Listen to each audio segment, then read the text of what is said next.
It's time for Cutting Edge Consciousness with Freeman Michaels and Barnet Bain. Thought-provoking discussions and bold ideas from the edge of possibility. This is Barnet Bain with my co-host Freeman Michaels and our guest Gabrielle Bernstein on Cutting Edge Consciousness. So before we broke, before we broke, I wanted to go back to this idea that there's a new generation of spiritual seekers, spiritual finders as well. Yes, and I think that's a big piece. Well, and I want to relate this to what point you were making about having a foundation, knowing some basic skills, because I think what happens for a lot of folks is there's a tendency to want to skip steps. We've called premature transcendence. We call this, by the way, Gabby, PTS, premature transcendence syndrome, where good one. Yes, thank you. Where there's this understanding that there's a sort of payoff on the back end, where if we do the inner work, we see things sort of appear in front of us in a fairly magical way. But there's a process here that if it's not, if you don't go through the process, then it really is magical thinking. And while it might hold up for a minute or two, it ultimately falls apart because these, what we've called trailing bits, what you referred to as shadow pieces, tend to, come in and muck up the works. So the idea that you're helping some of these newbies to have some foundation is, I think, the most important piece. Yeah, I love that you just brought this up. I'm a big believer that it works if you work it. Right. And that we must, as teachers and students, we must be willing to work the work. And if we're not in that practice and we're not living our truth, then we can get into a place where we're just sort of spiritually bypassing our problems. And I see that a lot. I see people there, I'm on a spiritual path, right? And then all of a sudden, they're kind of talking over their issues. Right. And so it's incredibly important and valuable to make sure and be really mindful of the ways that you may be avoiding dealing with your healing, and that the healing process is incredibly important to be slow and take your time with. This is why it's so important to have models and to see it modeled, because we can talk about it and we can read about it, and all that is valuable and good. But when we see it modeled, we begin to understand with intelligences other than mental, right, that that spiritual growth is not doing what was better.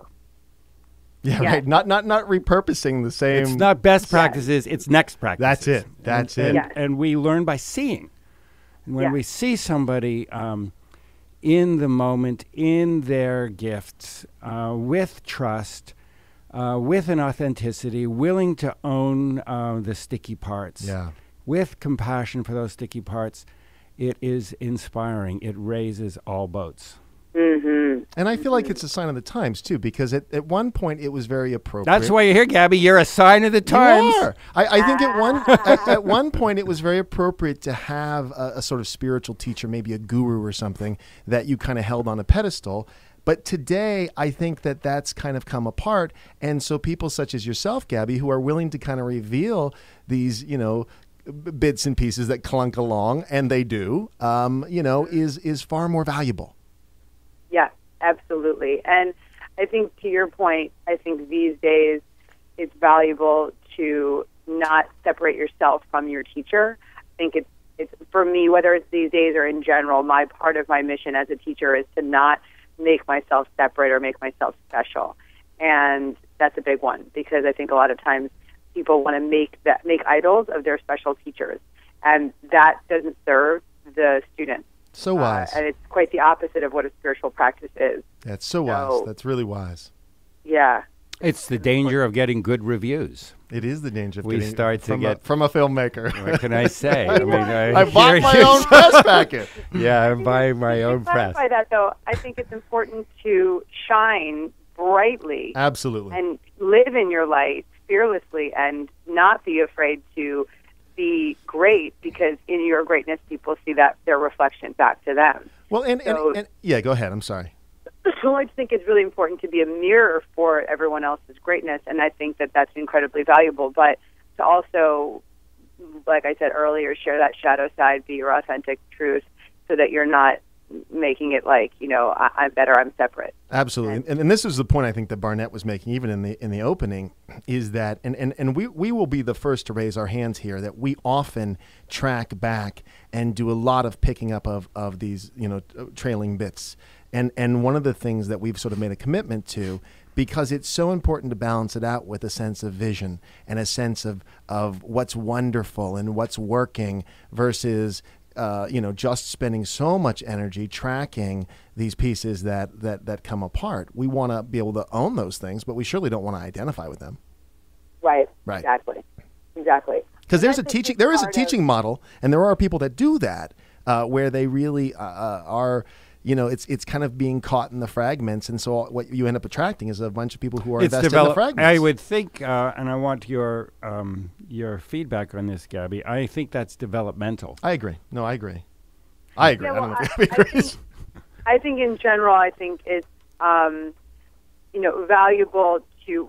I'm a student and a teacher of the metaphysical text, A Course in Miracles. Mm-hmm. And the primary function of the course is to look at your dark side, look at your dark side, look at your dark side, and in looking, being the gentle witness of that darkness, you become mindful of your ego's tiny mad ideas. Mm-hmm. And in that consciousness of that and that awareness of that darker side, you can begin to shine light on it.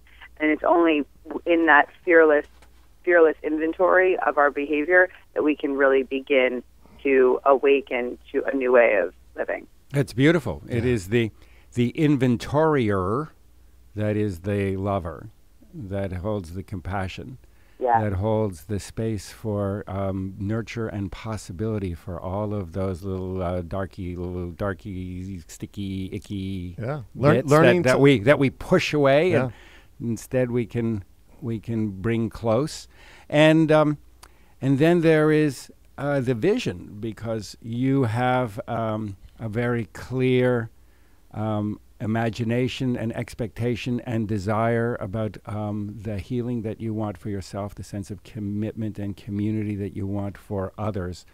And that begins to be the light shadow that holds the context for the rest, all the rest. Mm-hmm.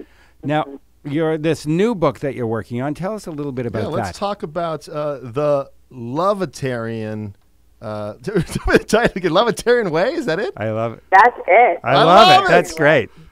That's great. I'm so excited to talk about this with you guys. I love this book. I'm finishing it as we speak. It will be out in January 2013, published by Random House. And it is a guidebook of subtle shifts for miraculous change. Nice. So, it's fierce. What I've done is I have compiled best practices that I have incorporated into my own life for my own spiritual transformation and journey, and given the reader 3 daily right actions for 6 weeks.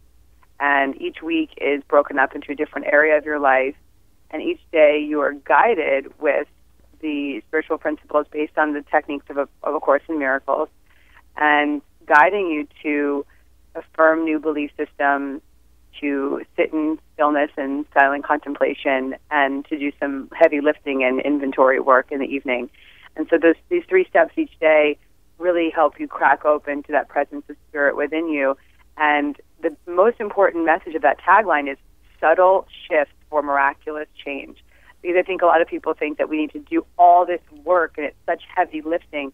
But the main mission of this book is that the miracle occurs in the subtlety. I love that. And part of what is generous about that is so many of us in an unconscious way have self-judgment, and we want an aspect of us gone.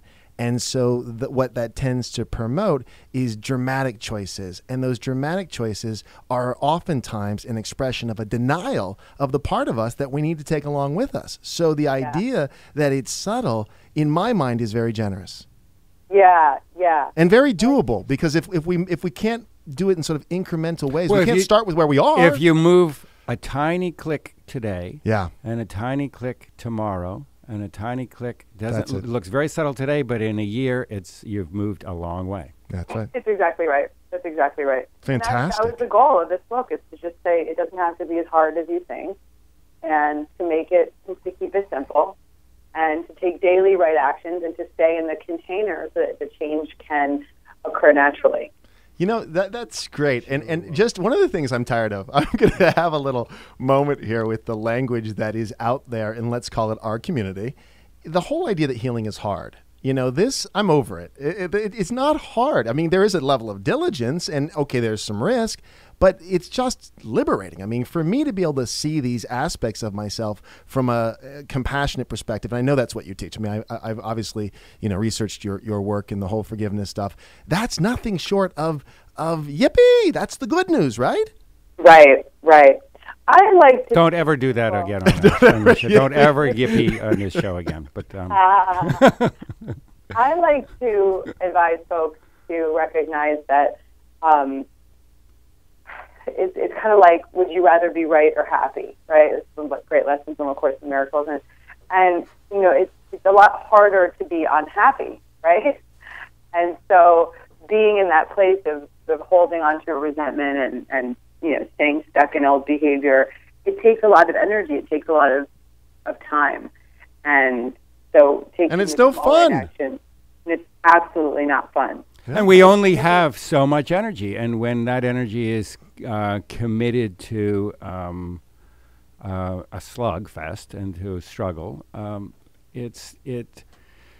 the vitality just goes out of life. And you don't get to pull over by the tractors on the side of the road. You don't get the tractors shining from the side of the road. Because that really is the gooey good stuff, is that we do the work we need to clean up the trailing bits so that we can promote what it is we do want to experience more of. And this is the point I think Barnet was making earlier, in that having the sense of vision. And I think you made the point too, is that one of your opportunities is to shine so that other people can see shining and say, I want more of that. Yes, absolutely. Yeah. Absolutely. It's huge. Well, I am so thrilled that you're a shiner. You're a shiner. And listen, so when you're in LA, will you come? We want you in studio. We want you in studio. I would love it. I'll definitely come to studio with you guys. That'd be fantastic. Listen, we're going to hound you like hunting dogs. So don't think that...